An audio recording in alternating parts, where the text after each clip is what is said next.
Oke, selamat. Anda baru saja jadi manajer. Ini kan perubahan besar banget ya dalam karir. Pastinya ini sebuah kesempatan yang luar biasa, tapi jujur aja, kadang bisa bikin pusing juga. Nah, di sini kita akan kupas tuntas gimana caranya biar transisi ini berjalan mulus dan sukses. Nah, jadi Anda berhasil. Selamat ya atas promosinya. Pasti rasanya campur aduk kan? Senang, bangga, tapi mungkin ada sedikit rasa cemas juga. Mulai kepikiran, oke, terus sekarang saya harus ngapain?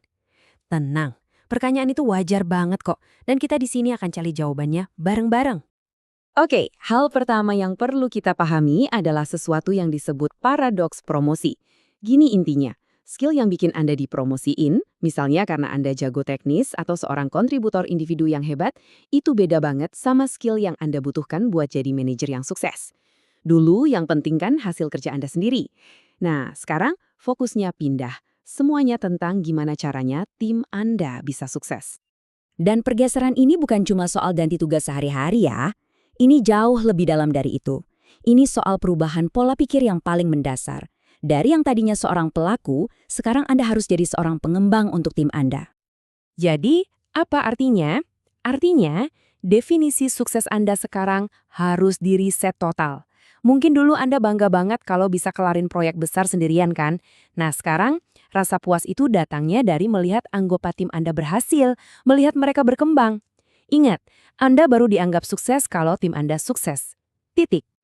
Kutipan ini benar-benar pas banget.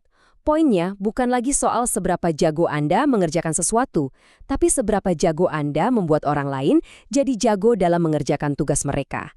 Nah inilah inti dari kepemimpinan sejati. Tapi ya gitu, mengubah cara pandang soal kesuksesan ini gak gampang. Seringkali malah datang bersama tantangan emosional yang baru. Yuk kita coba bedah, stresor-stresor apa aja sih yang biasanya muncul? Dan penting banget untuk diingat, kalau Anda merasakannya, Anda nggak sendirian kok. Jadi, kalau Anda mulai merasa cemas, ragu sama diri sendiri, atau bahkan merasa kewalahan, itu normal banget.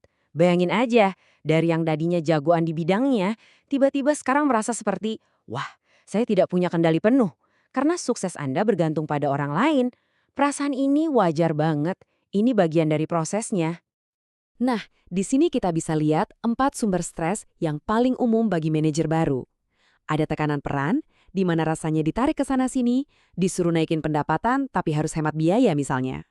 Terus ada kelelahan memecahkan masalah, merasa harus punya semua jawaban. Sampai yang paling sering, sindrom penipu atau imposter syndrome yang bikin kita merasa nggak pantas ada di posisi ini. Yang paling penting, coba kenali gejalanya dan lihat untuk setiap masalah ini ada solusinya. Anda nggak harus jadi pahlawan super yang tahu segalanya.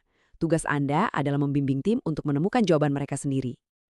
Oke, setelah kita membahas tantangan emosional, sekarang kita beralih ke peralatannya. Apa sih toolkit yang perlu kita punya? Nah, ini semua dimulai dari satu pemahaman yang krusial banget. Bedanya antara pakai otoritas dan membangun pengaruh. Gini, banyak banget manajer baru yang terjebak di sini. Mereka mengandalkan jabatannya. Pokoknya kerjakan, kan saya bosnya. Ya, mungkin orang akan nurut, tapi itu cuma kepatuhan, bukan komitmen dari hati. Kekuatan yang sesungguhnya itu ada di pengaruh pribadi, sesuatu yang dibangun dari kepercayaan dan hubungan baik. Inilah yang membuat orang mau mengikuti arahan Anda, bukan karena terpaksa, tapi karena mereka percaya pada Anda. Terus gimana caranya membangun pengaruh itu? Jawabannya ada di kecerdasan emosional, atau yang sering kita sebut EQ. Penting nih, EQ itu bukan cuma soal jadi orang baik ya, ini lebih ke soal kesadaran, sadar akan emosi diri sendiri dan emosi orang lain. Dan percayalah, skill ini seringkali jauh lebih powerful daripada IQ tinggi atau keahlian teknis sekalipun. Nah, ada 5 komponen utama dari kecerdasan emosional ini. Jadi, IQ ini bisa dipecah jadi 5 bagian. Pertama, kesadaran diri, ini fondasinya. Terus, regulasi diri, ini kemampuan untuk mengerem jadi gak reaktif. Contohnya, dapat email yang bikin kesal, bukannya langsung balas marah-marah, Anda tarik nafas dulu, berpikir, lalu ada motivasi, empati biar bisa nyambung sama orang lain, dan keterampilan sosial. Dan kabar baiknya, semua ini bukan bakat lahir. Ini semua adalah skill yang bisa dilatih. Oke, terus mulainya gimana? Gampang, ada 3 langkah praktis. 1. Bangun kepercayaan. Caranya konsisten, omongan dan perbuatan harus sama. 2. Bangun kredibilitas. Cari kemenangan kecil yang bisa cepat diraih. Buktikan ke tim kalau Anda bisa bantu selesaikan masalah mereka.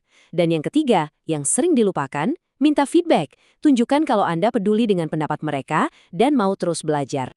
Oke, sekarang kita sampai di bagian akhir. Dan ada satu pemikiran penting yang perlu kita pegang. Jadi pemimpin itu bukan garis finish.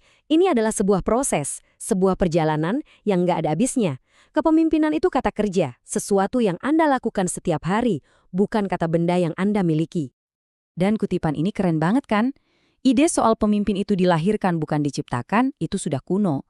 Sekarang kita tahu kalau kepemimpinan itu sebenarnya kumpulan skill yang bisa dipelajari. Artinya apa? Artinya siapapun termasuk Anda bisa jadi pemimpin yang hebat kalau mau berusaha. Nah, karena itu, yuk kita buang jauh-jauh mitos-mitos lama ini. Mitos kalau pemimpin itu harus di level C-suite. Salah, pemimpin ada di semua level. Mitos kalau harus terlihat seperti pemimpin, nggak relevan sama sekali. Mitos kalau harus ekstrovert, salah besar.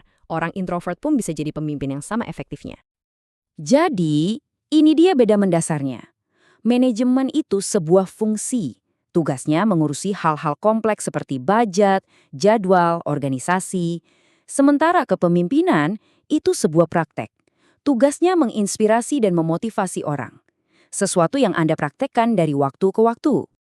Sebagai penutup, saya mau kasih satu pertanyaan untuk Anda renungkan. Jabatan memang membuat Anda jadi manajer, tapi apa yang akan membuat Anda jadi seorang pemimpin? Jabatan cuma memberi Anda otoritas formal, tapi tindakan Anda, cara Anda mengubah pola pikir, menggunakan kecerdasan emosional, dan fokus mengembangkan tim, itulah yang akan memberi Anda pengaruh untuk benar-benar memimpin. Pilihannya ada di tangan Anda.